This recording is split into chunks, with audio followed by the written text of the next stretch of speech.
Jaguar just announced that they were changing their brand from this to this, and the entire world lost their mind. Jaguar was one of the most iconic car brands on the planet, but if I'm being honest, it's actually been a long time since they lived up to that reputation. So here's the question, where did they go wrong? Well, as we're all about to find out, it was a lot farther back than you think. But first, we have to go all the way back to where a baby Jaguar took its first steps, and not as a luxury sports car maker.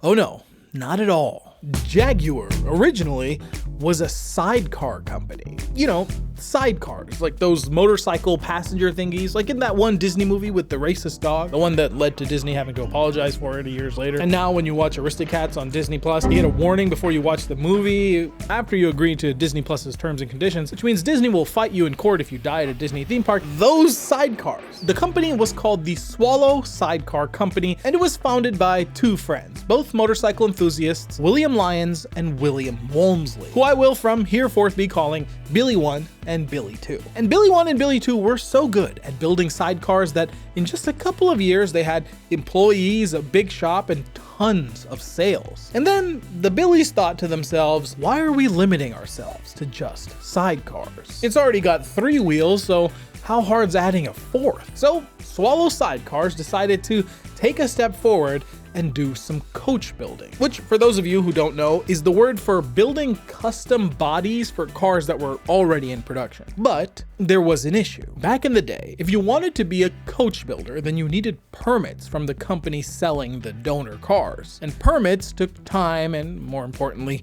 money. So the Swallow boys had one of their sales rep do an under-the-table deal with some other sales rep from Austin, the company that made certified bangers like the Austin Healey and Austin Sprite. But the cars that the Billies wanted, those were the Austin 7s. It was a classic case of ask for forgiveness, not for permission, and the Swallow Sidecars company turned those Austin 7 donor cars into the Austin 7 Swallow. And guess what? Austin found out. And well, they loved it. They asked a few changes be made for the sake of their brand, but in the end, they allowed the cars to be sold by Swallow, all for the bargain price of 175 British pounds. And wouldn't you know it, the Swallow 7 was a massive success. Their first ever non-sidecar car, and everyone loved it. They even ended up having to build a saloon version to keep up with customer demand. And so the Billies thought, let's do the same thing, but with other cars that we like too. And so they eventually released 3 other models using various chassis from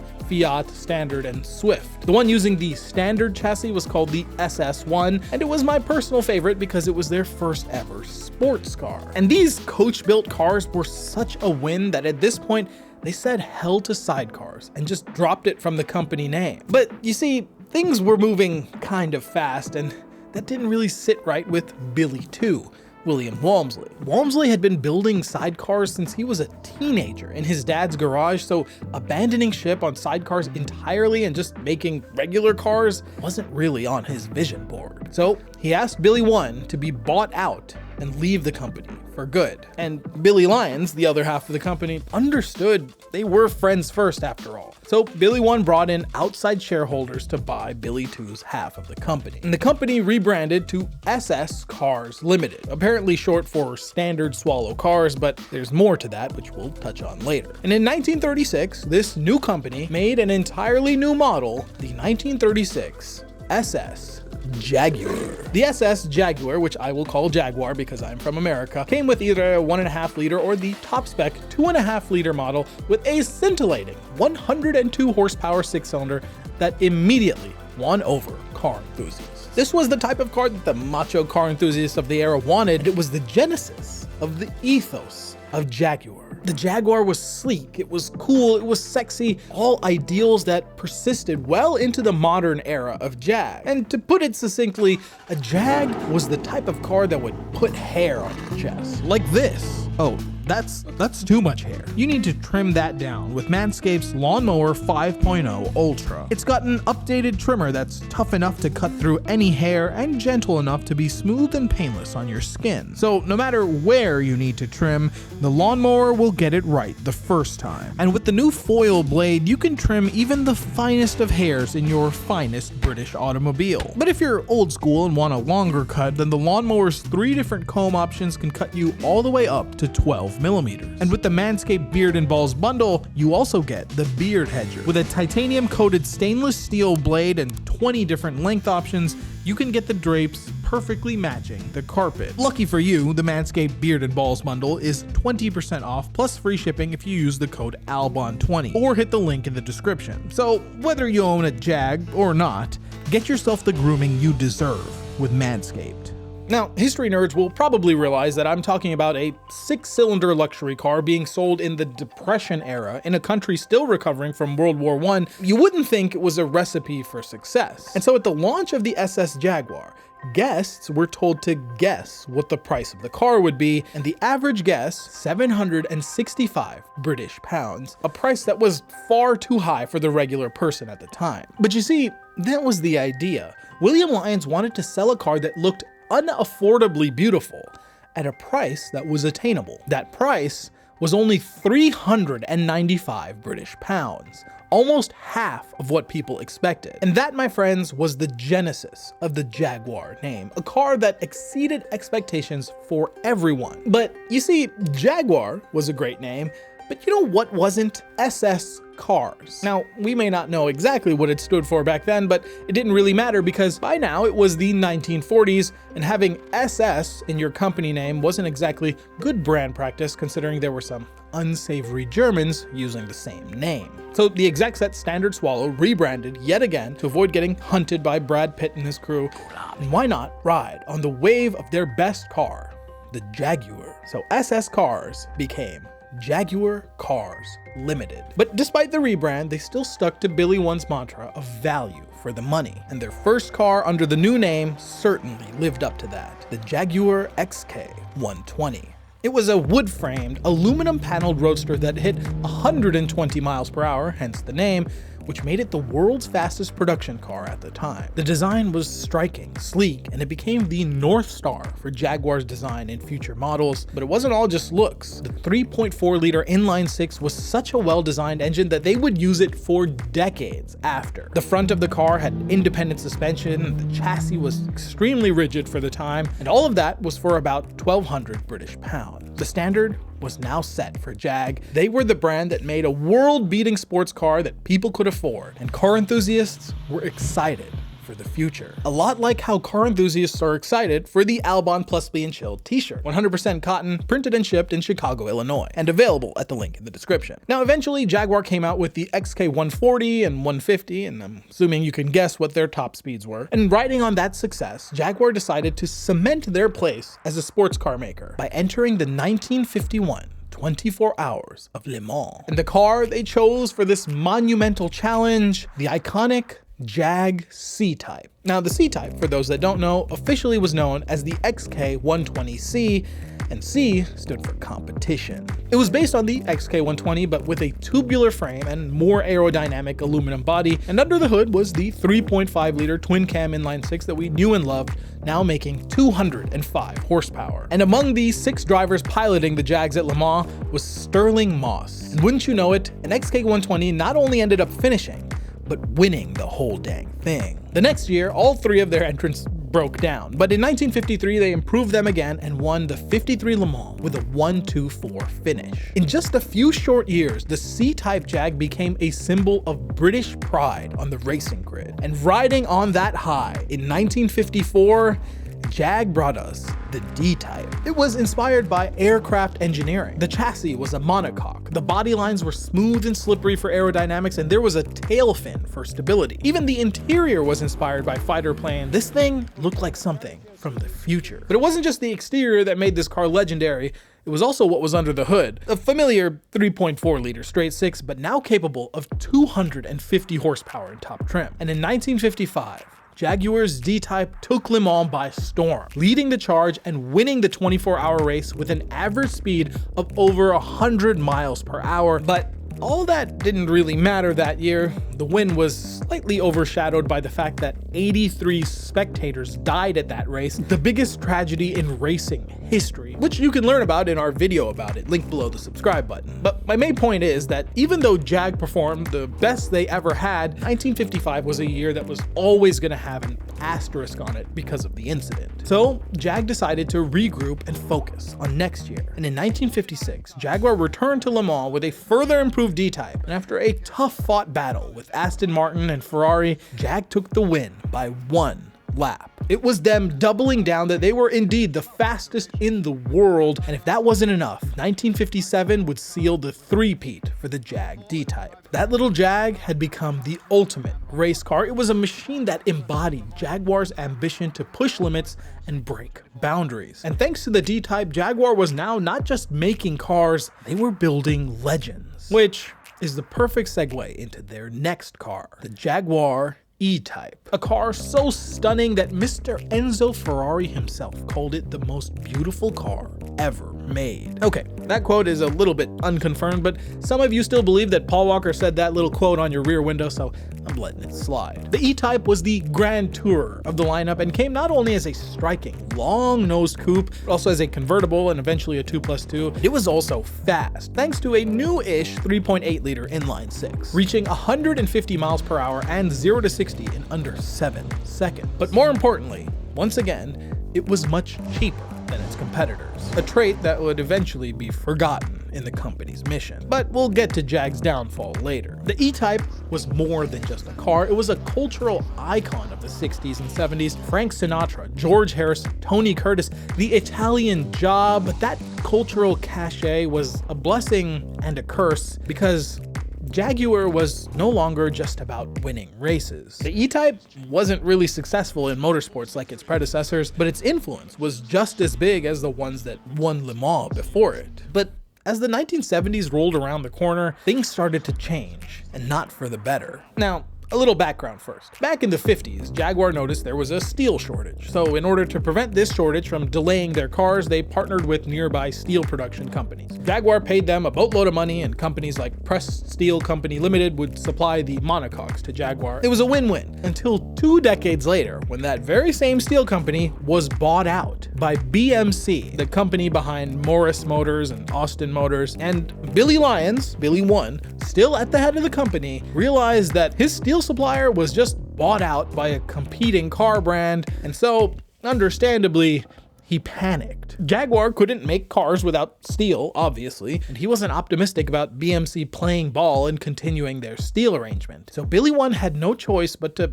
swallow his pride and reach out to BMC for a merger. And well, BMC accepted. The now merged company was renamed to British Motor Holdings, and well, it gets worse from here. British Motor Holdings then later merged with Leyland Motor Corporation, a bus and truck manufacturer that also owned Triumph and Rover, and all of this resulted in the new company, British Leyland Motor Corporation. So within a few quick years, Jaguar went from being an independent brand making the most influential cars out of Britain to being buried deep into a multi-company conglomerate. And during all of this, Sir William Lyons, aka Billy One, decided to retire and leave Jaguar completely. And well, it was all downhill from there. Despite their best efforts, British Leyland was on its way to bankruptcy. And the writing on the wall was known as the Ryder Report, the report given to the British government that listed the essential steps needed to save British Leyland. Steps that required the chairman to resign, the factory machinery to all be replaced, an entirely new facility to be built, a series of tasks that would cost the British taxpayers an estimated £1.26 billion.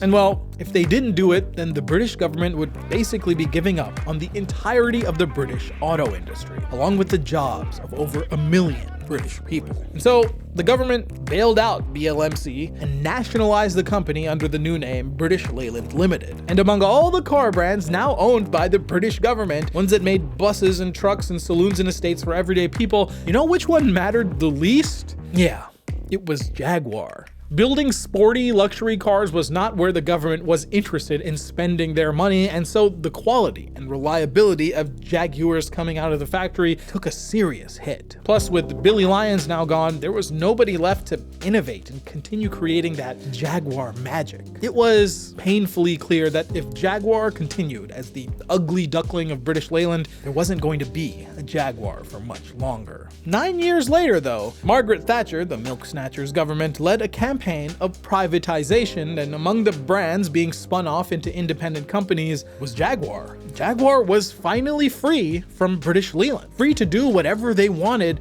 and for a bit, the future seemed bright again, especially in 1988 when the Jaguar XJR9 crossed the finish line first at Le Mans, a car that would go down in the Gran Turismo Hall of Fame, but that rise to the top didn't last very long, because in 1989, Ford swooped in and placed a bid worth double the company's valuation, spending $2.38 billion to acquire Jaguar, making it a Ford subsidiary. And once again, Jaguar's identity was in question with new ownership. But maybe this wasn't the worst thing to ever happen to them. Jaguar's quality at that time wasn't just bad, it was abysmal. Again, not my words, that's from Jaguar's chairman himself, who said it was a terrible organization making terrible cars. So a big company like Ford would be able to invest their cash into making Jag produce quality cars again, all while competing with the likes of BMW and Mercedes on the global level. And of course,